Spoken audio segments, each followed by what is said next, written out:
Welcome back. You're watching NewsX and I'm Shivani Singh. As funerals were held on Saturday for more than 30 people killed in a suicide bombing at a mosque in Islamabad, experts have warned that the attack could be part of a broader attempt to inflame sectarian tensions in the country.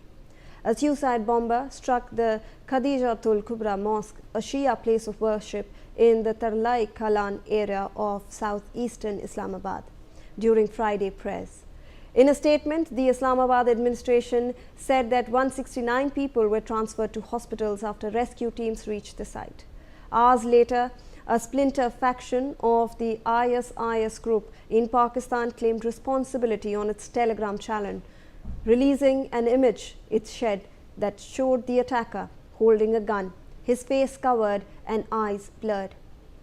Pakistan's Defence Minister Khawaja Asif said mosque security guards tried to intercept the suspect, who opened fire before detonating explosives among the worshippers.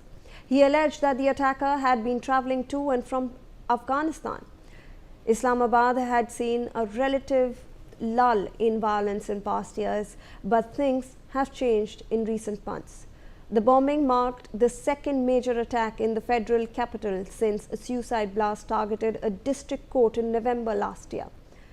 As shock and grief spread across Pakistan, the aftermath quickly escalated into a sharp war of words, with India and Afghanistan rejecting accusations from Islamabad and instead turning the spotlight back on Pakistan's own security failures and internal challenges. MEA's statement said that it was unfortunate that instead of seriously addressing the problems plaguing its social fabric, Pakistan chooses to delude itself by blaming others for its homegrown ills. Let me in fact introduce the panelists who are joining us on this discussion. Major General J.K. Bansal, defence expert, and R.K. Chibbar, POK refugee. Thank you so much all for joining us on the broadcast. We appreciate your time. If I can go across to Major General Bansal first. Sir, this is something that we have been seeing, a statement that comes in from Pakistan. It blames either of its neighbors, Afghanistan since 2021 or India. And this is because they fail to see that this is all because the terror that they see on the streets of Islamabad are all homegrown, sir. Good evening, Shivani. Thank you very much for inviting me. Very rightly you have said that this is the habit of Pakistan to put blames on the neighbor countries, and that is true. The Defence Minister Khawaja has told about it, while the India has categorically denied it and also express his condolence on the departed souls. So this is just the total failure of internal security and as well as intelligence of Pakistan. Pakistan security forces and police is so much stressed and overstressed in their country, in the country, that they cannot manage it. Because on one side there is the attack by the Balochistan Liberation Army, on the other side the TTP is there. Of course, this attack blame has been taken by this IS Pakistan, that they have done it. And just what is important is that India has and Indian security forces has to be very vigilant, because in such kind of incidents or situations they definitely try to divert attention of the population, will try to sneak some of the terrorists across the border of LOC. So this is very, very important. But Pakistan must understand and try to put their house in order. And rather than blaming neighboring countries, they must stop nurturing terrorism, which they had been doing since long. And then only something good will happen to Pakistan. Otherwise, Pakistan will keep on suffering with its own doings, that they nurture terrorists and they are in the different, whether the Lashkar-e-Taiba or Jaise Muhammad, and now even they support this IS Khorasan.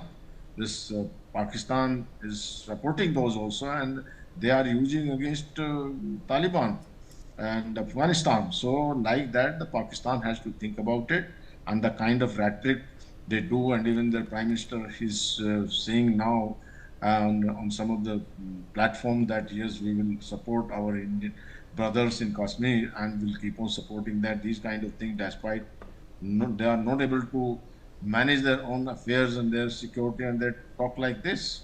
So this is very unfortunate, and Pakistan has to see that they stop growing and nurturing and producing terrorists.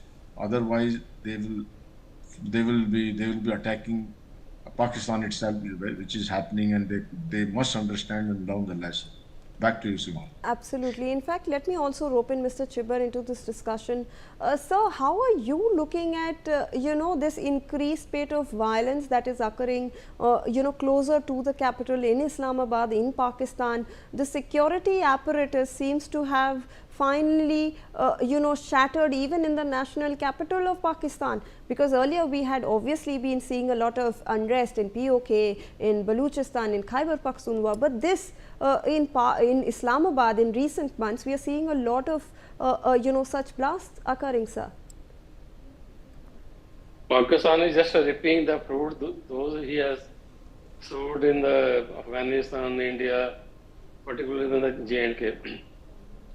Pakistan is facing the repercussion of the supporting terrorism. Innocent people are bearing the brunt of the failed Pakistan state. Pakistan itself says that it is the Islamic State. They won't take care of their own community, the Muslim, the Shia and the Sunni. There is an extreme conflict between the two communities. What to talk about the minority, whether those Sikhs, Hindu and Christian also. Overall, the situation in Pakistan is deteriorating day by day. Whether we talk of the economy, whether we talk of the defense establishment, whether we talk of the internal security, whether we talk of the democracy also. The people who elected by the people of the Pakistan, those are behind the bar. From the day one, right from the 1947, whosoever elected as the leader of the Pakistan people, he has to fail, he is the trial, he is put behind the bar, or he has to leave the Pakistan to some other country to survive his own life. I am also from the POJK. My father and grandfather also came from the Mirpur, the POJK, occupied by the Pakistan. On that particular day also, the people butchered the minority people, Hindu, Sikhs, and other whosoever objected of their feeling. Pakistan, you say, given their land to the Taliban to fight against the USA. And now the same Taliban are acting against the Pakistan. The Pakistan sending the terrorists to India, particularly the northern part of India, the J&K. Now you see there the basic requirement of the people, whether it is vegetable, flour, the rice, those are beyond the reach of the common man. The inflation is so high, and army is controlling everywhere. Then what was the election? What was the fun of the election to be held in the Pakistan? In today also, the so-called the General Munir Khan, he is taking care of the administrative as well as the other political aspect of the Pakistan. Now he is amending each and every constitution for his own benefit, leaving aside the people what should be done for the common man of the Pakistan. You just see that yesterday, the blast occurred at the outskirts of the Islamabad. None of the media, TV media and other people telecast the news over there. Because those are threatened by the government of the Pakistan, you need not to do. We came to know only from social media. Right, the sir. worst position in the Pakistan nowadays. Right, sir. In fact, that's all the time we have to discuss